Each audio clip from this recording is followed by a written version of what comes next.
Eccoci qua, ciao a tutti e benvenuti su Origini Ancestrali e in questo nuovo video. Ma la nuova cronologia è russocentrica? Questa è una delle critiche che comunemente viene mossa alla nuova cronologia e anche in qualche commento nei video passati mi è stato scritto, no? E in parte la capisco questa critica, perché anch'io inizialmente, quando approcciai le ricostruzioni in chiave nuova cronologia, formulai questo pensiero, perché il quadro che emerge dalla nuova cronologia è molto differente rispetto a quello che siamo abituati ad accettare tramite la cronologia scaligeriana, che ci dice appunto che in passato la maggior parte della storia è stato sempre l'Occidente ad avere un ruolo centrale ed importante. Con la nuova cronologia si viene a comprendere invece l'esatto opposto. Se nella cronologia scaligeriana le popolazioni dell'est vengono dipinte come barbariche che vivevano, diciamo, basandosi sui più bassi istinti, facevano razzie, vivevano in uno stato quasi selvaggio, eccetera, nella nuova cronologia il quadro cambia completamente, perché si viene a comprendere che in realtà le fondamenta edificanti della società per come noi la conosciamo siano arrivate tutte da quelle zone, quindi in realtà è stato l'Occidente ad essere edificato da questa compagine slava. E questo fa molto arrabbiare gli storici e chiunque è affezionato alla cronologia scaligeriana, perché sostanzialmente viene messo in discussione un qualcosa che si è studiato, a cui si è fortemente creduto e su cui magari uno ha edificato proprio un suo sistema di pensiero, ci si è addirittura identificato. Ed è qui che nasce il problema, unito al fatto che noi oggi nasciamo in un determinato contesto che ci impone poi dei dogmi, delle sovrastrutture mentali, eccetera, che se fatte scuotere ci creano dei problemi a noi. Se noi ci identifichiamo in un qualcosa che pensiamo fortemente, appunto, in un qualcosa che studiamo e quel qualcosa ci viene messo in discussione, è normale che poi ci scaglieremo contro di chi ci presenta semplicemente degli elementi che possono metterlo in discussione, quel qualcosa in cui ci identifichiamo. Quindi inizialmente anche io feci questo pensiero, però mi resi conto subito, andando avanti con lo studio della nuova cronologia e con lo studio con occhi differenti di alcune fonti scaligeriane, che effettivamente il quadro della situazione si avvicinava di molto a quello che è quello presentato dalla nuova cronologia. E quindi mi resi conto che questa domanda e sostanzialmente questa critica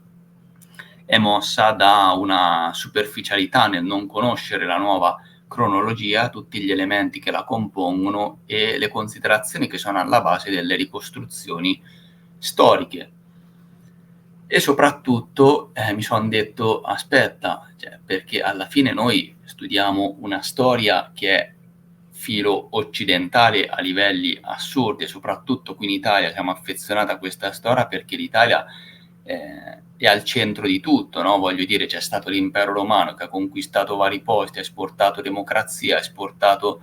diciamo, i più alti valori. Si viene a comprendere che in realtà non è stato così. È chiaro che per noi ci cade un caposaldo, un dogma storico molto importante, ed è per questo che molto spesso in Italia la nuova cronologia più di altri paesi viene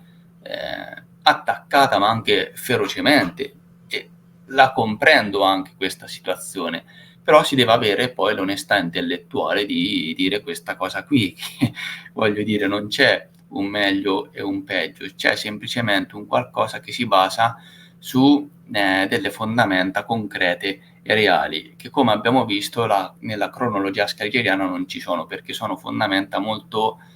fragili, che sono state da sempre messe in discussione. Per quanto riguarda la nuova cronologia invece non è così, perché noi sappiamo che la cronologia scaligeriana si è basata su quella tradizione storica che era presente un tempo, che raccontava i fatti dal X secolo al XVI secolo. Poi questa versione è stata presa, quadruplicata 4 volte, ogni copia è stata spostata indietro nell'asse del tempo dal X secolo in giù, creando di fatto l'antichità, e si sono prodotte poi, sempre nel periodo della Riforma, numerose prove, mappe retrodatate, eccetera, che andassero a creare quel velo di autorità alla nuova cronologia scarigeriana che sarà introdotta appunto dal XVI secolo in poi. Però ecco, alla fine si vengono a comprendere le criticità legate alle fonti della cronologia scarigeriana e tutto ciò su cui essa si basa, perché sostanzialmente alla fine lo strato originario non si va a perdere, questa famosa cronaca zero che rimane costantemente e la si può scorgere appunto attraverso queste fonti, eccetera, però bisogna avere delle chiavi di lettura che appunto la nuova cronologia ti dà. Quindi la nuova cronologia, attraverso i calcoli matematico-statistici, le datazioni astronomiche, la presa di consapevolezza delle problematiche che colpiscono la cronologia scarigeriana, ti permette di leggere in maniera differente queste fonti e di ripristinare, di far riemergere quello strato storico primordiale che c'era, che poi è andato perso, che, badate bene, è sempre uno strato storico che racconta di eventi legati alle famiglie dinastiche dell'Est, appunto. E quindi anche lì, se vogliamo, abbiamo una storia che assolve a delle ideologie politiche di quella compagine lì, ok? Però noi abbiamo come base, ripetiamolo, la cronologia scarigeriana che si è basata su questo tipo di storia. Quindi il lavoro che è stato fatto è stato semplicemente di andare a ripristinare quello strato storico originario, andando a togliere tutto il più che non serviva a nulla, quindi tutta l'antichità appunto, con i vari riflessi, fantasma, eccetera, per ripristinare il quadro corretto da cui è emerso la cronologia scarigeriana. E questo quadro vedeva protagonista una compagine statale presente nell'est, nella Rus, la famosa Rus del Dorda, da cui ad un certo punto nel XIV secolo partì questa conquista slava che andò a occupare le regioni occidentali, creando i vari stati vassalli, e tutti dovevano rispondere alle politiche emanate da quelle zone lì. Infatti poi ad un certo punto in seguito si è arrivato alla situazione in cui le nuove compagini occidentali che si erano create a seguito della migrazione slava del XIV secolo, ancora prima a seguito della migrazione della nobiltà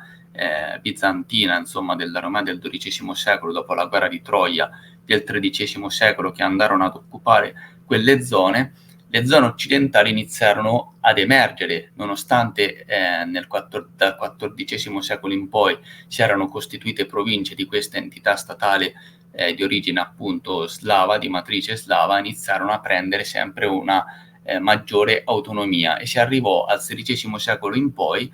dove le nuove nobiltà occidentali che si sono create sulla base di quelle dell'est, che sono appunto emigrate nelle zone occidentali, si è arrivato a creare questa riforma, a voler ribaltare il tutto, perché non si voleva più rimanere sotto il controllo di un'unica entità statale che governava su tutte le altre. È questo quello che emerge dalla nuova cronologia, quindi è un quadro totalmente opposto, perché la compagine slava la fa da padrona, si viene a comprendere che in realtà molte popolazioni anche di stampo occidentale si sono create sulla base di queste migrazioni provenienti dalle popolazioni slave, addirittura la stessa lingua e gli stessi idiomi che si sono creati, come può essere la lingua latina antica, quella greca, eccetera, in realtà si sono create sulla base di un precedente linguaggio di matrice slava. Infatti tutte le fonti antiche sono create con la lingua slava ecclesiastica antica, che presenta questa struttura consonantica di sole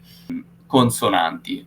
E questo è molto importante, perché appunto viene fuori che tutto ciò che noi attribuiamo all'Occidente in realtà è nato sostanzialmente dopo. Però è questo che bisogna tenere bene a mente, a parte avere l'onestà intellettuale nel dire che la cronologia scarigeriana è filo occidentale e quant'altro, insomma.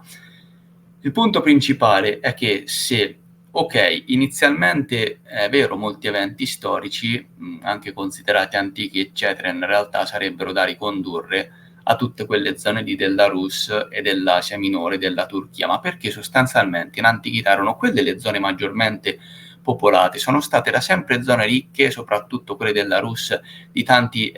materiali, ed è normale che si decida di edificare un qualcosa, diciamo un'entità controllante a livello sociopolitico in quelle zone, appunto, perché sono zone ricchissime. È logica la questione: se noi cancelliamo tutti quegli anni che non servono a nulla, appunto, della antichità nella storia, li ricollochiamo in realtà nell'antichità in chiave nuova cronologia che va dal X al XIII secolo, comprendiamo come in antichità erano quelle zone ad essere al centro, dove accaddero molti eventi che noi appunto conosciamo. È lì che era il fulcro di tutto. Poi sempre da quelle zone, ad un certo punto, dal XIV secolo, l'equilibrio si spostò più verso la compagine russa che da quella turca, perché quella turca, diciamo, inizierà un pochino a diminuire proprio a seguito della, come dire, a perdere di importanza a seguito della guerra di Troia. Poi lì la capitale della nuova Roma venne spostata appunto nella Russia, e da lì partì la conquista slava del XIV secolo, che è anche la conquista famosa mongola, no? Che non deriva dall'odierna Mongolia, ma mongolo, diciamo, era un termine che deriva da Mogul, da Magog,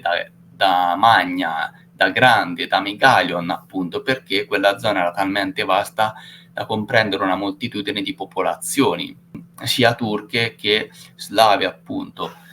E quindi ecco, da lì in poi si viene a edificare questa Rus dell'Orda, che avrà un'egemonia molto importante e avrà un ruolo importante nell'edificazione di quelle che sono molte famiglie nobiliari, appunto, che saranno occidentali. Questo è il quadro, lo strato storico originale che emerge e su cui poi si sono creati tutti i parallelismi. Quindi Fomenko e Nosovsky non vogliono portarti ad adottare nessuna ideologia politica, ti mostrano semplicemente con i fatti questa situazione qui. Quindi loro non è che ti vogliono far diventare filoslavo, filorusso, eccetera. Bisogna uscire anche da queste concezioni politiche, che sono mere concezioni date dal sistema per tenerci divisi, insomma, farci litigare l'uno con l'altro, perché oggi noi nasciamo in una compagine che è sotto un determinato tipo di controllo, che ci fa vedere quelle zone come la Russia, eccetera, in un'accezione negativa. Quindi tutto ciò che arriva da lì è negativo, non bisogna prenderlo in considerazione e quant'altro. E quindi ecco, demonizziamo tutto ciò che ci arriva di lì, mentre invece tutto ciò che ci arriva da di là va bene tutto, insomma, senza passarlo sotto critiche, eccetera. E non è così, assolutamente. Quindi ecco, bisogna prendere consapevolezza di cos'è la nuova cronologia in sé e comprendere che inizialmente, anche fino al XVI secolo, se effettivamente la centralità degli eventi era tutta in quelle zone lì, però poi il tutto si sposta anche in un quadro mondiale più ampio, perché ad esempio gli eventi della Bibbia, che vengono collocati solo in determinati luoghi, in realtà sono su scala mondiale. Ma perché? Perché la Bibbia sostanzialmente è nata sempre da questa cronaca zero, sempre da questa tradizione storica precedentemente utilizzata, appunto. Infatti si scopre che molti eventi biblici accaddero, almeno alcuni, accaddero in Italia, altri, la maggior parte, accaddero sì nel nord, ma non prettamente in Scandinavia, ma nella zona della Rus, che era la zona che a quel tempo, appunto, rivestiva un ruolo molto importante. Nella Bibbia c'è contenuto anche il momento in cui attraverso il periodo dei torbi di Romanov salirono al potere, quindi ci furono il famoso periodo dei guai, ecco, dove cambiò sostanzialmente tutta l'egemonia di quella zona lì e tutto l'equilibrio dell'ordine mondiale costituito. Ecco, questo è importante da tenere a mente. La nuova cronologia non ti vuole portare ideologicamente da nessuna parte, ti mostra semplicemente quelli che sono i fatti su cui è stata edificata la cronologia scaligeriana. Quindi bisogna un po' liberarci dalle faziosità, dai filtri, dalle sovrastrutture che ci dà il sistema, cercare di guardare le cose per come sono ed essere pronti a mettere in discussione anche il proprio sistema di credenze, soprattutto non identificarsi con esso, perché non è possibile che una volta che si mette in discussione quel sistema di credenze la propria identità viene meno e quindi si sente il bisogno di attaccare per andare in difesa assolutamente no, la nostra identità è differente e non deve essere basata su ciò che noi pensiamo di una determinata informazione. Assolutamente no, la nostra vera natura è staccata da tutte queste informazioni esterne, perché ricordiamocelo, alla fine sono sempre loro, che siano di una fazione o dell'altra, a vincere se noi litighiamo l'un con l'altro. Anche la storia nuova cronologia, se ci aiuta a comprendere effettivamente com'è andata la vera storia documentata che noi abbiamo a disposizione, dobbiamo comprendere che è sempre una storia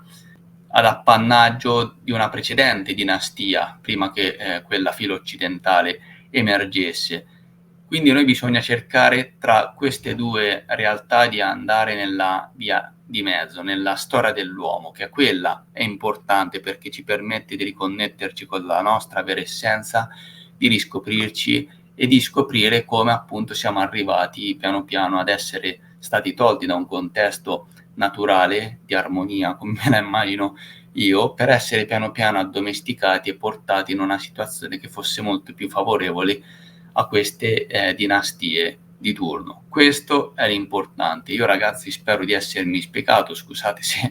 è andato per le lunghe questo video, però ci tenevo a puntualizzare al meglio questi concetti. Mi raccomando, se il video vi è piaciuto, l'avete trovato utile, lasciate un mi piace, poiché aiuta molto il canale, appunto qualsiasi canale, a crescere gratuitamente. Supportatelo in questo modo, commentate, anche i commenti sono molto importanti, mi raccomando però di essere sempre tranquilli e rispettosi, appunto. E poi, se non l'avete ancora fatto, iscrivetevi azionando la campanella per non rimanere indietro e per essere sempre aggiornati anche sui futuri video. Quindi ragazzi vi ringrazio ancora, grazie mille per aver seguito questo video, grazie mille ancora del supporto costante che mi mostrate ogni volta, e vi saluto e vi auguro una splendida giornata. Ciao a tutti.